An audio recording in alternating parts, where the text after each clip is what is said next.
Hello student, welcome to my channel Aaradhya competition classes. और हम पढ़ रहे थे नंबर सिस्टम यानी संख्या पद्धति, जो अपनी कंप्लीट नहीं हुई थी। उसका एक वीडियो आ चुका है। तो अगर आपने अभी तक चैनल को सब्सक्राइब नहीं किया है तो प्लीज़ पहले चैनल को सब्सक्राइब कीजिए और लाइक कीजिए, कमेंट और शेयर कीजिए। अब देखिए आगे बढ़ते हैं। हम लास्ट वीडियो में यहाँ तक पढ़ चुके थे कि संख्याएँ दो प्रकार की होती है, वास्तविक संख्याएँ, अवास्तविक संख्याएँ और सम्मिश्र संख्याएं भी होती हैं। दोनों का जो मिलाकर जो रूप बनता है उसे हम सम्मिश्र संख्याएं कहते हैं। तो वास्तविक संख्याओं के अंदर हम परिमेय और अपरिमेय संख्याएं पढ़ चुके थे। परिमेय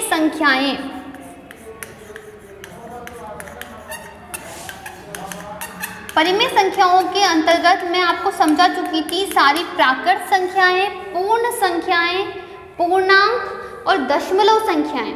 और आप ये तो जानते हो सारे भिन्न जो भी होते हैं वो सभी भिन्न परिमेय संख्याओं में आते हैं, यानी कोई भी भिन्न रूप हो वो परिमेय संख्याओं का रूप होता ही होता है। इसके अलावा सभी प्राकृत संख्याएं, पूर्ण और पूर्णांक और दशमलव और अशांत आवृत्ति वाली संख्याएं भी क्या होती हैं?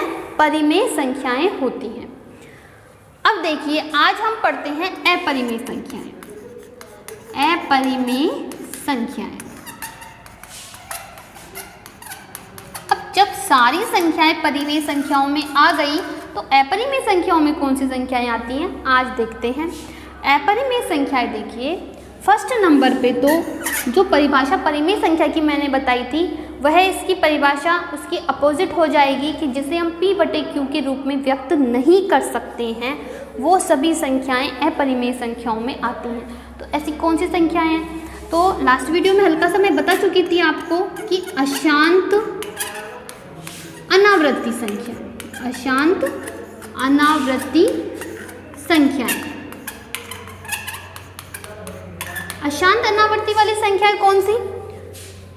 जैसे 3.14, 1, 5, 9, 1, 4 इस प्रकार से जो संख्याएं चलती रहती हैं, यानी जिसमें पुनरावृत्ति नहीं होती है, हर बार कुछ अलग मिलता है। तो इस प्रकार की दशमलव संख्याएं इसमें आती हैं। दूसरा पाई और ई, ये सब अपरिमेय संख्याओं में आते हैं। और तीसरा बहुत ही महत्वपूर्ण है जिसे अपन हमेशा दिमाग से निकल जाती है क्योंकि ये बातें हमारे दिमाग में फिर भी रह जाती हैं। अपूर्ण वर्ग संख्याएं, अपूर्ण वर्ग संख्याएं, ये भी अपरिमेय संख्याओं में आती हैं। जैसे √3, √7 इस प्रकार से जिनका पूरा वर्गमूल नहीं निकलता है वो सभी संख्याएं कैसी होती हैं? अपरिमेय संख्याएं होती हैं। तो इसका मतलब जिनका वर्गमूल निकलता है वो संख्याएं कौन सी होती हैं? क्वेश्चन यहाँ से भी बन सकता है आपके ऑप्शन में, इस प्रकार से हो सकता है एक √4 हो, √3 हो, एक √16 हो और एक √25 हो। तो आपको चारों ऑप्शन एक जैसे लग रहे हैं। आप सोचोगे चारों ही वर्गमूल की संख्याएं हैं तो इसमें से हम परिमेय और अपरिमेय का पता कैसे लगाएं कि कौन सी परिमेय है और कौन सी अपरिमेय है। तो आपको दिमाग में ये रखना चाहिए कि जिनका वर्गमूल निकलता है पूरा, जैसे 4 का वर्गमूल होता है 2, 16 का होता है 4 और 25 का होता है 5। तो ये तीनों तो हो गई परिमेय संख्याएं। और क्योंकि √3 का वर्गमूल नहीं निकलता है, जब हम वर्गमूल निकालते हैं ना, निकलता तो है दशमलव में, आपने पढ़ा होगा छोटी क्लासों में कि 3 का वर्गमूल निकलता है 1.7 इस प्रकार से आता है। लेकिन वो जब निकालते हैं तो वो अशांत अनावृत्ति रूप ही आता है, यानी वो कभी स्टॉप ही नहीं होता, निकलता ही जाता है।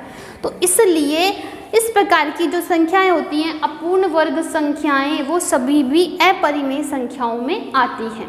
तो इनके अलावा जो भी संख्याएं बची वो सब क्या हो गई? परिमेय संख्याएं।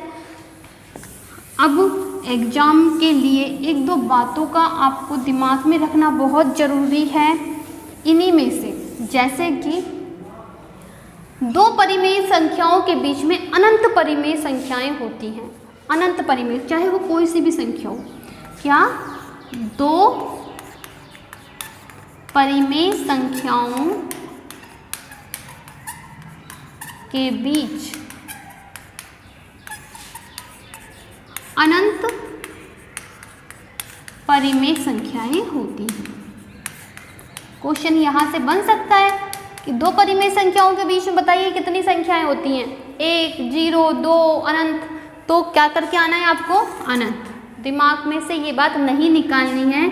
आप कहीं सोच जाओ पूर्णांक पर कि भाई 0, 1, 2, 1 और 2 के बीच में तो कुछ होता ही नहीं है, तो शायद 0 आएगा। इस प्रकार से भी सोच सकते हो आप, है ना। लेकिन आपको ये बात ध्यान में रखनी है, 1 और 2 के बीच में तो अनंत रूप होते हैं भिन्न, क्योंकि परिमेय संख्या p/q का रूप होता है। आप इसके बटे करते जाओ, 1/2, फिर उसका आधा करोगे 1/4, 1/8, 1/16। तो इस प्रकार से अनंत तक संख्याएं होती हैं। तो कोई भी, ये तो मैंने एक छोटा सा एग्जाम्पल दिया है, आप बहुत छोटी संख्या भी लोगे ना, बिल्कुल छोटी भी, तो उन दोनों के बीच में भी अनंत परिमेय संख्याएं भी होंगी। तो एक तो ये बात आपको दिमाग में रखनी है। इसके अलावा और भी कई प्रकार की संख्याएं होती हैं जिनकी जानकारी हमको बहुत आवश्यक है, जैसे सम और विषम संख्याएं।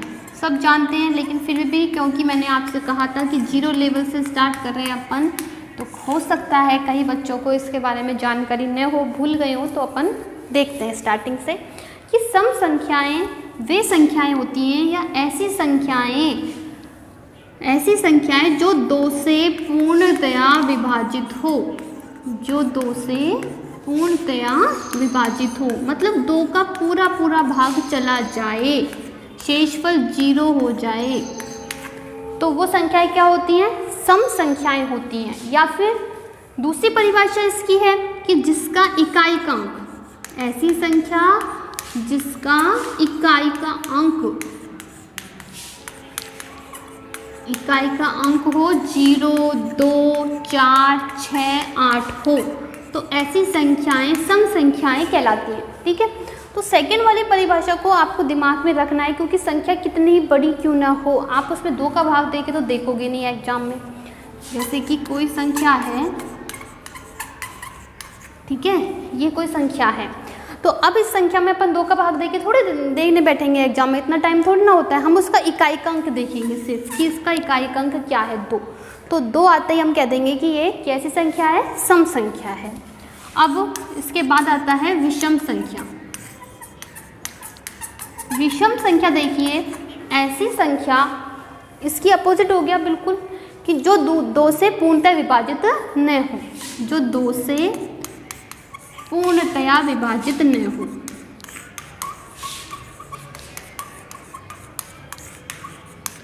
और दूसरी परिभाषा हो गई, जो इसमें अंक बचे हैं वो अंक इसमें लिख दो, जिसका इकाई का अंक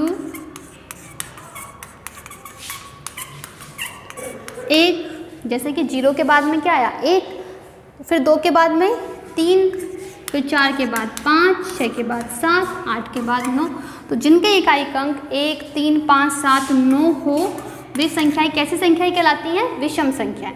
जैसे कि हमने उदाहरण लिया, ये कोई संख्या है, इसका इकाई का अंक देखेंगे हम, तो इकाई का अंक क्या है, 5। ठीक है, तो 5 आते ही हम क्या कह देंगे कि ये संख्या किस प्रकार की संख्या है, विषम संख्या। तो इस प्रकार की संख्याएं विषम संख्याएं कहलाती हैं। अब इसके बाद में आती हैं भाज्य और अभाज्य संख्याएं, जिसमें से कि बहुत इंपॉर्टेंट क्वेश्चन बनते हैं अभाज्य संख्याओं में से। और क्या है कि इसकी जानकारी बहुत से बच्चों को होती भी नहीं है अभाज्य संख्याओं की, तो वो गलत कर जाते हैं। और कोई सा भी एग्जाम हो, अभाज्य संख्याओं में से तो क्वेश्चन जरूर बनता ही है, चाहे वो सेकंड ग्रेड हो, फर्स्ट ग्रेड हो, चाहे कोई सा भी एग्जाम क्यों ना हो। अब देखिए, पहले हम अभाज्य संख्याएं देखते हैं। ये सभी संख्याएं जो हम पढ़ रहे हैं ना, सम, विषम, अभाज्य, भाज्य, ये सभी संख्याएं भी क्या है, परिमेय संख्याएं तो हैं। तो अभाज्य संख्याएं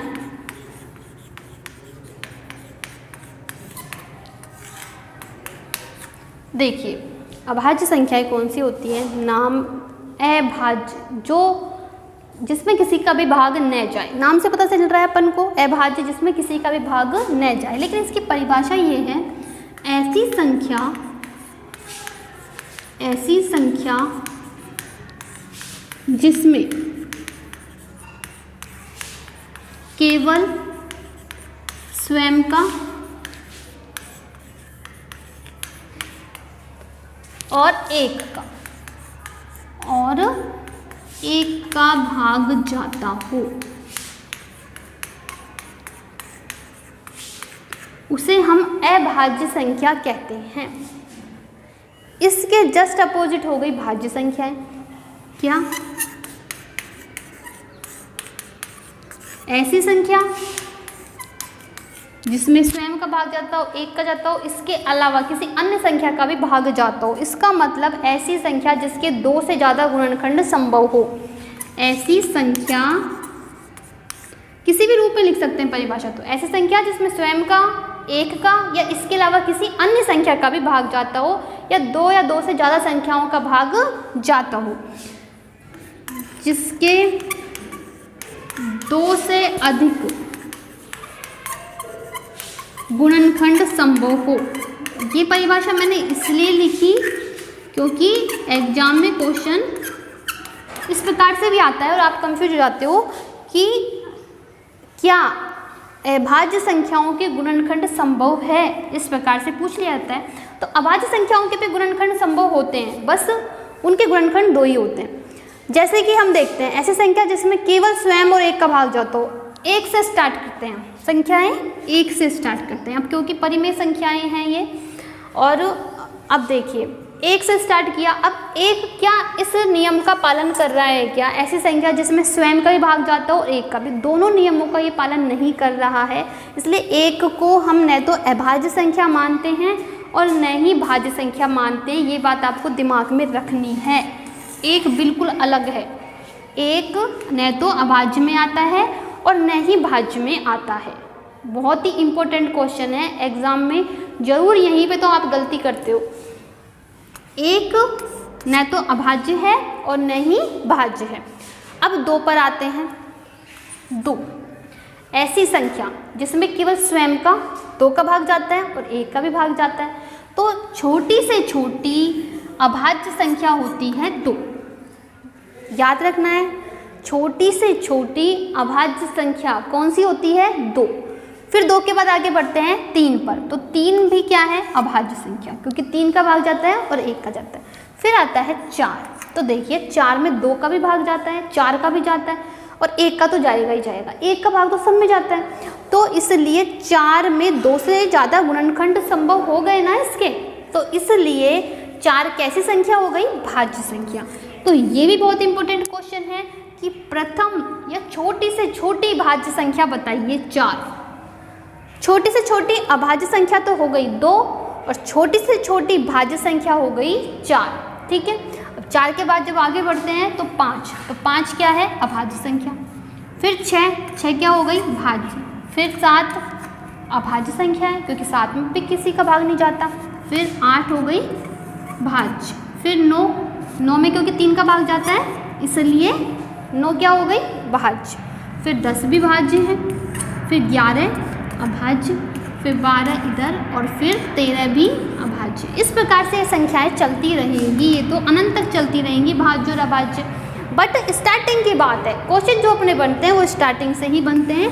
आपको प्रथम भाज्य संख्या का पता होना चाहिए और प्रथम अभाज्य संख्या का पता होना चाहिए। और जो कथन सत्य और असत्य आते हैं उनमें क्वेश्चन 1 का भी आता है कि 1 निम्न में से है, क्या अभाज्य संख्या है, भाज्य संख्या है, इस प्रकार से आते हैं। तो 1 का भी ध्यान रखना है कि 1 न तो भाज्य है और न ही अभाज्य संख्या। अब गुणनखंड की बात थी, तो देखो 4 के जब अपन गुणनखंड करते हैं तो 4 के जब हम गुणनखंड करते हैं तो 2 गुणा 2 गुणा 1 इस प्रकार से ही तो लिखते हैं इसके गुणनखंड। तो 2 से ज़्यादा गुणनखंड संभव है इसके, और इन सब के तो होंगे ही होंगे, लेकिन इनके सभी के गुणनखंड सिर्फ 2 ही होते हैं। जैसे 2 का हमने गुणनखंड किया तो 2 गुणा 1, 3 का गुणनखंड किया तो 3 गुणा 1। तो ये बात भी अपन को दिमाग में रखनी है। क्वेश्चन अपने यहाँ से भी बनते हैं कि अभाज्य संख्याओं के कितने गुणनखंड संभव है। तो अभाज्य संख्याओं के 2 गुणनखंड, कोई से भी बड़ी अभाज्य संख्या ले लो, उसके 2 ही गुणनखंड होंगे, एक तो वो खुद होगा और 1 होगा। ठीक है,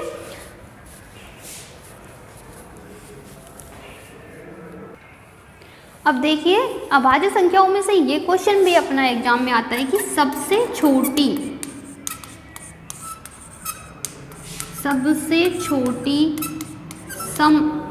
सबसे छोटी अभाज्य संख्या, सबसे छोटी अभाज्य संख्या कौन सी है? तो ये तो आप बता दोगे, 2 होती है। लेकिन एक बहुत ही इम्पोर्टेंट बात है कि एक सिर्फ और सिर्फ एक सम अभाज्य संख्या, सम अभाज्य संख्या,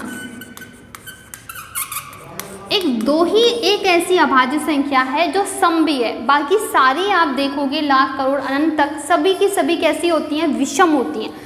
सिर्फ और सिर्फ एक ही संख्या ऐसी होती है। तो जो भी कथन आए ना आपके, उस कथन को हमेशा 2 को दिमाग में रख कर ही आपको पढ़ना है, क्योंकि अभाज्य संख्याओं के जब कथन आते हैं तो उनमें इस प्रकार के क्वेश्चन आते हैं कि सम के बारे में पूछ लिया जाता है।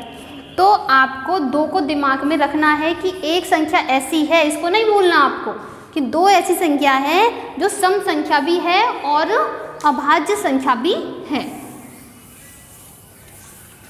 बाकी सब सम संख्याएं किसमें होती हैं? भाज्य संख्याओं में आती हैं। अब अगला अपना टॉपिक है सह अभाज्य संख्याएं। सह अभाज्य संख्याएं, देखिए सह अभाज्य संख्याएं कौन सी संख्याएं होती हैं? ऐसी 2 संख्याएं, ऐसी 2 संख्याएं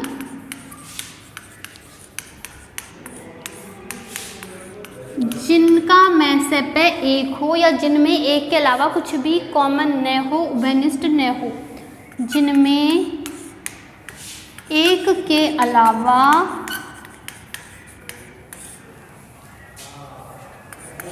कुछ भी उभयनिष्ठ न हो या कॉमन न हो।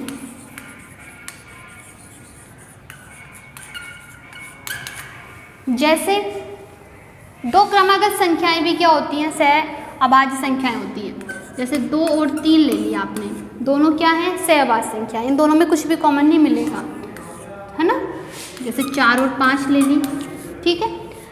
इस प्रकार से 2 अभाज्य संख्याएं ले ली हमने, 3 और 5, 5 और 7, वो भी क्या होंगी? सह अभाज्य संख्याएं होंगी। तो इस प्रकार की जो संख्याएं होती हैं जिनमें कुछ भी कॉमन नहीं आता, वो सभी संख्याएं कैसी कहलाती हैं? सह अभाज्य संख्याएं। तो 2 भी हो सकती हैं, 3 भी हो सकती हैं। जैसे 3, 5, 7 ले लें हम, इन तीनों में आपस में कुछ भी कॉमन नहीं है सिवाय एक के, तो ये भी कैसी संख्याएं? सह अभाज्य संख्याएं होती हैं। एक देखिए एग्जाम में आपसे ये क्वेश्चन पूछ लिया जाता है कि भाई 1 से 25 तक की कुल अभाज्य संख्याएं कितनी होती है।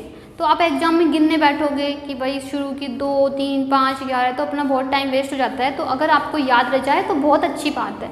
बहुत एग्जाम में पूछा जाता है, सेकंड गेट, फर्स्ट गेट, बहुत से एग्जाम ऐसे हैं जिनमें ये क्वेश्चन कई बार आया हुआ है। तो देखिए 1 से 25 तक की, 1 से 25 तक की अभाज्य संख्याएं तो होती हैं 9।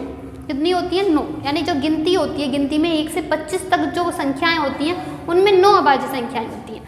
फिर 1 से लेकर 50 तक की गिनती में 15 होती हैं। कितनी अभाज्य संख्याएं होती हैं? 15। फिर 1 से 75 की में होती हैं 21, और फिर 1 से 100, ये क्वेश्चन कई बार आया है कि 100 तक में कुल अभाज्य संख्याएं कितनी होती हैं।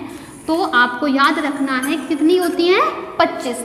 और इसके बाद में आगे देखिए, यहाँ तक तो 5-5 का डिफरेंस है। आप इस प्रकार से याद कर सकते हैं कि 1 से 100 में 25 है, तो 1 से 125 में कितनी हो गई? 30। 5-5 बढ़ाते जाइए। फिर 1 से 150 में यहाँ पे 25 का डिफरेंस है, और यहाँ पे 5-5 का डिफरेंस है। तो 1 से 125 में 30, 1 से 150 में हो गई 35, और 1 से 175 में हो गई 40, और फिर 1 से 200 में ये 1 बढ़ गई 46। लास्ट में आपको याद रखना है ये 46 होती है, ठीक है। तो अगर आपको ये याद रह जाता है तो बहुत ही अच्छी बात रहेगी। तो अब नेक्स्ट वीडियो में मिलेंगे। अपना ये टॉपिक अभी कंप्लीट नहीं हुआ है, तो अगर आपको ये वीडियो पसंद आया हो तो प्लीज़ लाइक करें, कमेंट करें, शेयर करें। धन्यवाद।